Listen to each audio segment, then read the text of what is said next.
Hello friends and welcome to section 2. We are going to talk about practical nutrition, empowering you, the cat parent. Who this is for.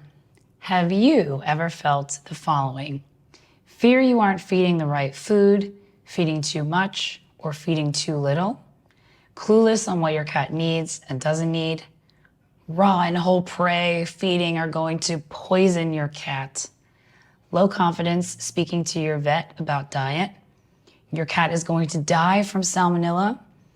Unorganized and confused about what to keep track of with your cat's care. If yes, then this is for you. So about this lesson, in practical nutrition, we will cover a more in-depth look at how to feed our cats appropriately.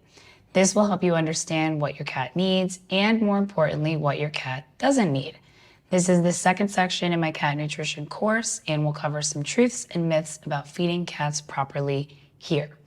The ultimate goal with this lesson is to give you the confidence required to feed your cat naturally, because at the end of the day, you and only you are responsible for your cat. So you have to make these decisions. I can't make these decisions for you, your friends, your family, your mom, your vet. Nobody else can make this decision except for you. So in practical nutrition, we are going to cover the nutritional needs of cats. We're going to expand on the previous sections where we talked about how cats are obligate carnivores. And we're going to talk about nutrient requirements, the organizations NRC, AAFCO, FEDIAF, and also nutrient calculations. Body scoring, so the body condition score, muscle scoring, ideal weight, and more about signs of deficiency and excess. We're going to talk about comparing foods, so processed food versus fresh food diets, bacteria, risks, surveys, and how to prevent contamination, and speaking to your vet, so what to expect, different forms that you may or may not see, and putting it all together so that you are confident. So this is the usual adapted from different books and different organizations, as I mentioned, NRC, AAFCO, and FEDIAF. I also added this section where I have different papers and surveys and studies that we'll talk about in this lesson. So Carnivore Connection, this is a paper written by Dr. Deborah Zoran, and I'm quoting this here: cats are strict carnivores that rely on nutrients in animal tissues to meet their specific and unique nutritional requirements. In their natural habitat, cats consume prey high in protein with moderate amounts of fat and minimal amounts of carbohydrate or CHO. Although cats can use CHO as a source of metabolic energy, they have limited ability to spare protein utilization by using CHO instead. An excellent example that we all know about is taurine. Cats cannot synthesize adequate amounts of taurine, so it must be supplied in their diet. Plants do not produce taurine. Taurine is only found in hardworking muscles like tongue, heart, and turkey thigh, plus the secreting organ liver. And this little graphic is from my minerals lesson section. So meat provides a complete amino acid profile. It is organic minerals and the meat factor enhances the absorption of those minerals. It also provides taurine, as we just talked about, is essential for cats. Whereas plants are incomplete protein amino acid profiles. So each plant does not provide all amino acids like meat does.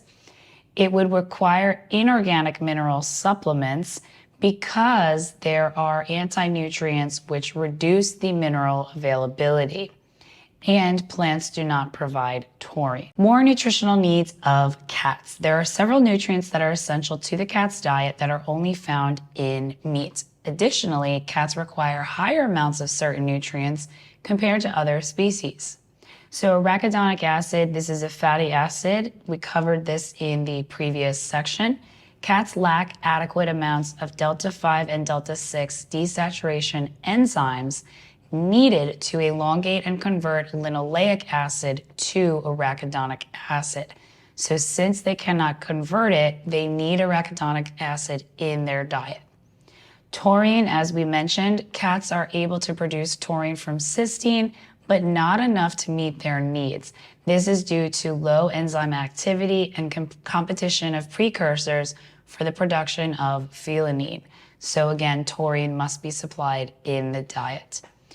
Vitamin A, cats lack adequate deoxygenase. This enzyme is necessary to convert beta-carotene from plants to vitamin A. This preformed version of vitamin A, the version that cats need, is found in high concentrations in liver. Nutrient requirements, NRC. So NRC stands for National Research Council, and they published a book with nutritional requirements of cats and dogs. This is from their book's website. Updating recommendations last made by the National Research Council in the mid-1980s. This report provides nutrient recommendations based on physical activity and stage in life, major factors that influence nutrient needs. It looks at how nutrients are metabolized in the bodies of dogs and cats, indication of nutrient deficiencies, and diseases related to poor nutrition. So they have that book, but they also have a simple PDF guide for your cat's nutritional needs. Notice on the right here where it says daily recommended allowance for protein and fats for kittens, adults, and nursing cats. Protein and fats. But there is no carbs. So protein, fat, and carbs, those are the macronutrients, but they do not have daily recommended allowances for carbohydrates. They only include protein and fat. So vitamins and minerals are also included in this PDF, but the charts are way too big to fit into this slide. But the main thing to bring your attention to is the macros, that protein and fat, they have daily recommended allowances, but they do not list carbohydrates. Now, I know that you know that carbohydrates are not required for cats, especially if you're watching this video, but this is important for us to know and understand and study because maybe your vet might recommend a brand that's high in carbohydrates. So now you can say to them, well, the NRC actually doesn't have a recommended allowance for carbohydrates. Why is that? Like if it was actually required in the diet, necessary, beneficial, they would absolutely have a requirement. Now we'll take a look at AAFCO. AAFCO stands for Association of American Feed Control Officials, and this is also from their website, an independent organization that has been guiding state, federal, and international feed regulators with ingredient definitions, label standards, and laboratory standards for more than 110 years, while supporting the health and safety of people and animals. Our members are charged by their local, state, or federal laws to regulate the sale and distribution of animal feeds and animal drug remedies. So here again, we have the macronutrients, but again, we only see protein and fat. Same thing here with this, their PDF, vitamins and minerals, of course, they are included. Too large to put on here. But for protein, we see all of the amino acids, and then for fat, we see the fatty acids, but there is no carbohydrates. So again, AAFCO is for US pet food producers. They create these guidelines and label requirements, and they also create the guidelines for feeding trials. They don't carry them out, the pet food manufacturer does, but AAFCO is the one who sets the rules and the guidelines and the standards. So if all pet food manufacturers in the US have to abide by these guidelines, which AAFCO sets, AAFCO does not have a requirement for carbohydrates. So again, we can say to our veterinarian, to our mom, to our housemates, whoever, this food is way too high in carbohydrates. The organization that sets the guidelines and standards for pet food manufacturers when they're creating and labeling their products, they do not have a requirement for carbohydrates. Therefore, it is not necessary for our cats. Now, maybe you don't live in the US. There's also FEDIAF, and that stands for the Federation of European Industries for Pet Food Manufacturers, European Pet Food Industry Federation, basically. So from their website, this is a comprehensive review of the NRC data and other existing science produced as a practical guide for manufacturers. The guidelines are peer-reviewed by independent veterinary nutritionists throughout Europe. So again, we notice under major nutrients, only protein and fat. There's no mention of carbohydrates or fiber. Then we have fatty acids, the amino acids, minerals, vitamins, and vitamin-like substances. And then they have different remarks. But again, no mention of carbohydrates. So again, this is what you could say to your veterinarian. Well, FEDIAF creates the guidelines and the nutritional requirements that all pet food manufacturers have to abide by. They say that the major nutrients are protein and fat. Then they have the fatty acids, amino acids, minerals, vitamins, vitamin-like substances, but no mention of carbohydrates. If carbohydrates were actually necessary and beneficial to our cat's diet, wouldn't they have a minimum requirement? Wouldn't they be required to include it in pet food? But they aren't. So this is a little introduction to nutrient calculations. So energy density. Energy density is also called caloric density. It refers to the concentration of energy in any given quantity of food. Then we have caloric distribution. It only considers the energy-containing nutrients of the food. It does not express other essential nutrients in the diet. So we'll have the macronutrients, protein, fat, and carbohydrates. Nutrient density, it is the expression of nutrient content as units per 1,000 kcal of ME. And from our last section, ME is metabolizable energy. It provides a format that can be used to compare all types of food because it accounts for moisture and energy density differences in different types of food. So with caloric distribution, it doesn't consider moisture, aka water, whereas nutrient density does.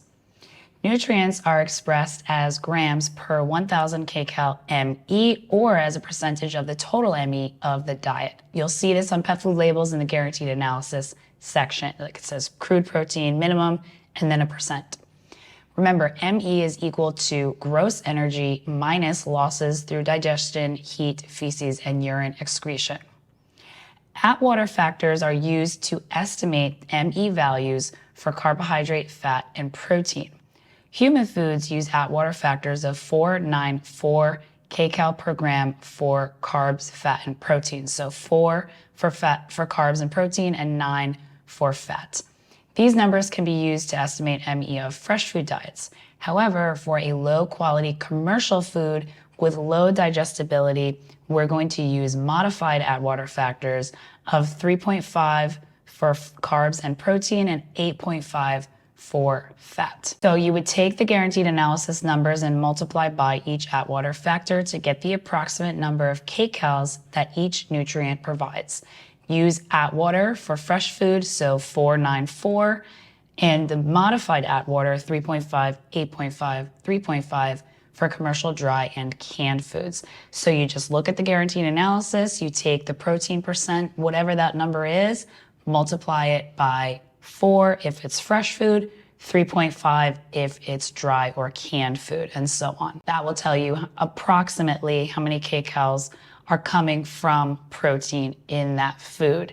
Now it's approximate because in the guaranteed analysis, it's guaranteeing that the minimum amount of protein is whatever it says. It's not guaranteeing that the exact amount of protein is that number. It's saying that this is the absolute minimum that we're guaranteeing. Same with fat, it's listed on a minimum. And carbohydrate you'll have to figure out on your own because again, there are no requirements for it, so it is not listed on the guaranteed analysis. But I have a carb calculator on my website, so I'll put that in the resources section. Now we're going to talk about body condition score, and this is a body condition score card from the WSAVA, or the World Small Animal Veterinary Association. So a body condition scorecard explains how we can look at our cats and also feel our cats to determine if they are underweight or too thin, ideal weight, which is just right, or over ideal weight, which would be overweight or obese. Ideal weight, you can feel and see the bones with slight fat covering it. So that's that middle picture there where it says 5. So think of it like having an open, flat hand. You can run your fingers over your knuckles. You can feel your knuckles, but there's some fat and some skin that you feel, when you're rubbing against it. You can see the knuckles, but there's also some fat and skin covering it. So that would be ideal. Whereas under ideal would be a closed fist. You can see your knuckles with a very extreme indent, and when you rub over the top, it's like super bony and you can't feel a lot of skin or fat, in between the bones or on top of the bones. It's just like, wow, your bones are sticking out.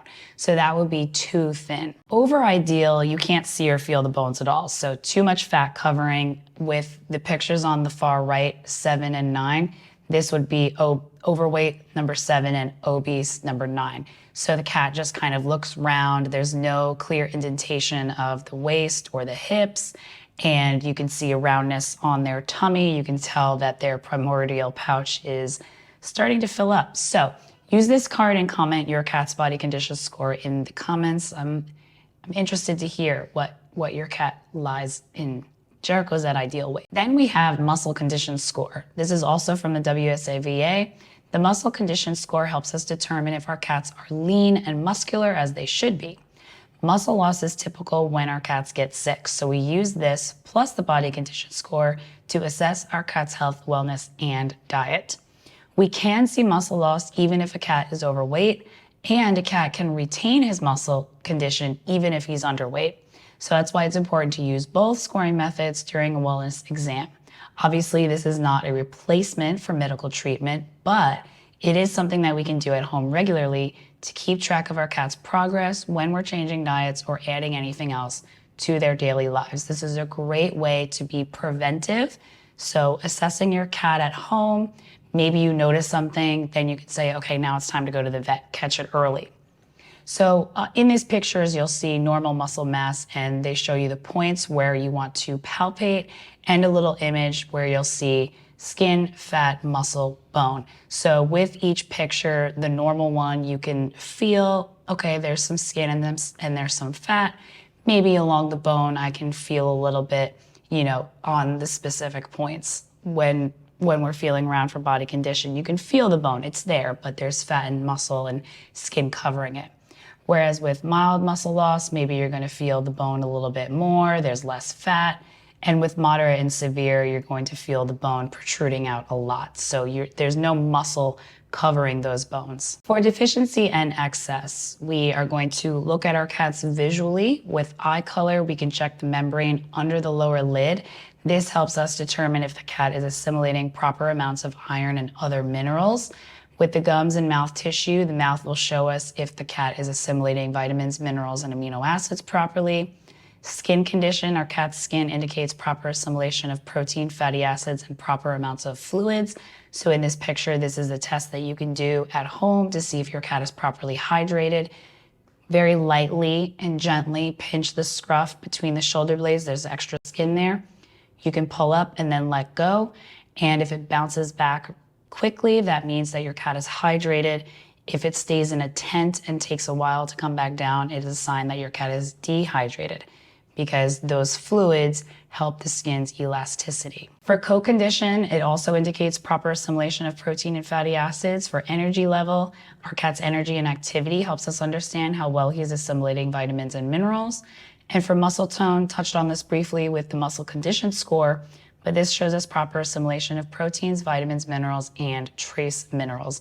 Again, this is just an introduction. We will go deeper into these topics and what to look for and what means good and what means bad in further sections. So fresh food versus processed food. We have a couple different studies that I'm going to quote here. First one, digestibility in raw and cooked fresh food diets were greater than extruded diets. Further research focused on the adequacy and safety of raw beef-based diets in domestic cats is justified. So that's really great. They tested raw and cooked fresh food diets versus extruded, which is the process in which kibble is made, heat, pressurized, cooked multiple times, very, very processed. So digestibility in raw and cooked fresh foods is much greater, and we want our cats to be able to digest their food. The second one, food intake and fecal output were greater when cats consumed the kibble diet. Protein digestibility was higher when cats were fed the raw meat diet versus the kibble diet. So with dry food, the cat's eating more of it, and there's more waste. More waste means that the cat's probably not digesting it all the way, whereas protein digestibility was higher with the raw meat diet. And we all know how important protein is for cats. Of course, in the study, they still concluded that African wildcats can readily utilize high-protein extruded kibble, but we need to remember that most kibble that you buy at the store is not high in meat-based protein like it was in this specific study. A lot of the protein in dry food comes from plants and carbs, because carbohydrates are necessary in the production of kibble because that's what holds it together. Again, I know a lot of you already know this, but hearing it multiple times is going to help you remember it, and that's going to help you feel more confident when you're speaking with your vet. So number 3, an IBD study among cats showed that the palatability of raw rabbit was noticeably greater. So the cats were more willing to eat it, and they ate it just much more ravenously because they were like, woo, nutrients. After 7 days, the raw-fed cats had significant improvements in their stool quality. So everyone out there with IBD cats knows how frustrating it is after your cat eats, vomits, has a lot of diarrhea. Very frustrating. It seems like no matter what you feed, your cat does not respond well to it, and you're cleaning up constant diarrhea. But in this study, 7 days was all it took for the raw-fed cats to see significant improvements in their stool quality. That is amazing. However, one cat did die from a taurine deficiency. But we need to remember here that rabbit is notoriously lower in taurine compared to more natural prey like rats and mice. Now, cats would eat rabbit in the wild, definitely, along with lizards and insects and birds, but mainly they have the rats and mice, which are the highest amount of taurine that you'll find in a mouse's heart. But also they eat a variety of proteins to complete their diet. They don't just rely on the one protein. So definitely, important to understand that, okay, well, deficiency in taurine is very serious, but we also need to understand, well, that's why we feed a variety and we don't rely on just one, especially the only protein that's really low in taurine.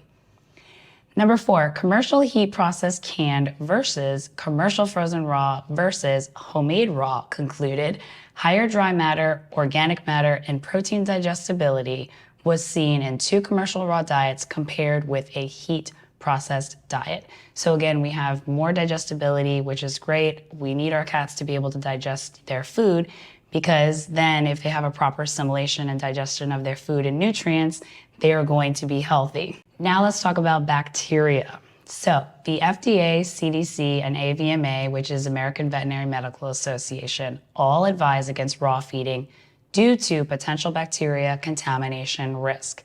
So of course veterinarians are against feeding raw if all of these institutions say not to. However, the FDA also says that salmonellosis is rare in cats and dogs. Additionally, on the same page that the CDC says do not feed raw due to germs, they state dry and canned pet foods also can be contaminated with germs. So why only advise against raw? Why would they say raw pet foods can make pets and people sick? CDC does not recommend feeding raw diets to pets. Germs in raw pet food, these can make your pet sick and your family can get sick. By the way, dry and canned foods can also be contaminated with germs, so just talk to your veterinarian. So it's like, why do they call out raw foods? I'm glad that they at least include the dry and canned foods, like at least they admit it, because there are tons more recalls for dry food from salmonella. And canned food, there's euthanasia drugs in canned food and plastic choking hazards. So it's like, all types of food have some kind of risk, but we need to feed our cats something. So it might as well be a natural cat diet, right? So as I just mentioned with risks, bacteria contamination is a risk no matter what we feed. All types of food, including human food, are recalled all the time for bacteria. Does that mean that we should stop eating? No, of course not. Surveys. The 2021 survey from Frontiers of Veterinary Science concluded that pathogen transmission from raw meat diets to humans is rare. Probable cases are dependent upon hygiene and food safety measures. So it is not the food's fault, it is not the cat's fault, it is our fault for not practicing hygiene and food safety measures, according to this survey. So how to prevent? In the same survey, they found risk was increased when pet owners mixed raw and dry food because they do not clean the dishes as often. So, I used to work as a cat sitter, and pretty much every client that would feed dry food would say, just top it off when the bowl gets low. But what it should be is clear out the food when the cat's done eating, put it in the refrigerator to keep it fresher, clean the plate, and then feed fresh food later. Leaving food out all day is unsanitary. No matter what type of food that you feed, dry food is at risk for this bacteria as well. So, it's the mixing of the dry food and raw food that can cause potential risk because of food safety and hygiene. So again, they found the risk was increased when pet owners mixed raw and dry food because of not cleaning the dishes as often, or they fed a limited number of proteins, or they prepared raw foods in separate areas from human food prep areas. So where we prep our human food and the utensils that we use and the containers that we use was separate from where they were preparing their raw food. And if you think about it, it makes more sense to localize everything. Because if you're carrying food, carrying raw food, and even if it's human food, you're carrying food all over the place, you're using different this, you're using different that, you're increasing your odds of getting, contamination. Whereas if you were localizing it using the same utensils, the same containers, that's what I do for Jericho. He's been eating raw since 2018 and we're still alive. So speaking to your vet, number one, education is the best tool that you have. It is our responsibility to make decisions for our cats. So that means we need to understand what our cats need and don't need, how to monitor appropriately at home, and have confidence when we speak to our vet. Confidence comes from education and experience. Number two, we want our vets to be included and they want to be included as well. So you may see forms when you visit, like a nutrition intake form or a diet history form. I would love to know in the comments if you've seen this at your veterinary office. This is a good thing. This is your opportunity to show your veterinarian that you are educating yourself and staying organized with your cat's care. Now, of course, our veterinarians don't expect us to be nutritionists, but we should still be responsible pet parents. However, we need to remember that huge $1 million pet food manufacturers sponsor the AVMA, the American Veterinary Medical Association. So this is the organization that accredits schools for their DVM curriculum. These same pet food companies are coming out with pet food champion courses for veterinarians to take, so they have a heavy influence on their nutrition education and opinion. We also have to remember that veterinarians are medical doctors, and not just for cats and dogs, pigs, horses, cows, chicken, and sometimes exotics are included in the regular DVM. So these aren't specialties that they choose to go into. All of these animals are included in their regular DVM curriculum. So they have to learn toxicology, pharmacology, radiology, surgery, like all of these different things. So we cannot expect them to also be nutritionists. We have to make that decision. And, even if you go to your primary care physician, like your personal doctor, and you say, hey, I want to talk to you about diet, your doctor would probably say, go see a dietitian, go see a nutritionist. And with veterinarians, to become a board certified veterinary nutritionist, they have to become a veterinarian first. Then once they earn their DVM, they can go on to become the board certified veterinary nutritionist. So it's additional schooling, additional certification that they have to take once they've completed their DVM. So that's a lot of work. We can't expect them to do everything. Up next, we will go deeper into nutritional needs of cats in the next section. Please post your questions in the comments so I can gather FAQ and some things to prepare for now. Calculate the amount of kcal coming from protein, fat, and carbohydrate in your cat's food using the modified Atwater factors. Check your cat's body and muscle condition score and comment below. I'm curious to know what everyone's is. Search through the FDA for bacteria recalls. You'll be surprised to see that there are so many human food recalls. There was an advent calendar with chocolate that was recalled for salmonella a couple months ago. And you can sign up for the nutrition course in the description to get these PDF slides so you can go back to them and practice and learn. That link is in the description. Thank you so much for watching, and I will see you in the next lesson.